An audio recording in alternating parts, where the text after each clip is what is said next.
এই গাছটির নাম হাতিসুর। এর ইংরেজি নাম হচ্ছে ইন্ডিয়ান হেলিট্রোপ। গাছটি একটি ঔষধি গুণসম্পন্ন উদ্ভিদ। বিশেষ করে মুখের ব্রণ হলে, যাদের মুখে ব্রণ হয় এবং ব্রণের দাগ হয়, হাতিসুর গাছের পাতা ও তার কচি ডাল থেতে দুপুরে গোসল করতে যাবার 1 ঘন্টা আগে ব্রণের উপর প্রলেপ লাগালে ব্রণের দাগ সেরে যায়। আর যাদের দাঁতের মাড়ি ফোলা রোগে আক্রান্ত তারা হাতিসুরের মূল চিবালে মাড়ি ফোলা কমে যায়।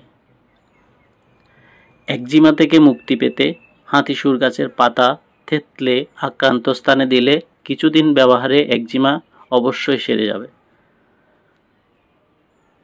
কোনো কারণে চোখ টকটকে লাল হলে, করকর করছে মনে হচ্ছে বালি পড়েছে, এমনটা হলে হাতিসুর গাছের পাতার রস অব্যর্থ ওষুধ।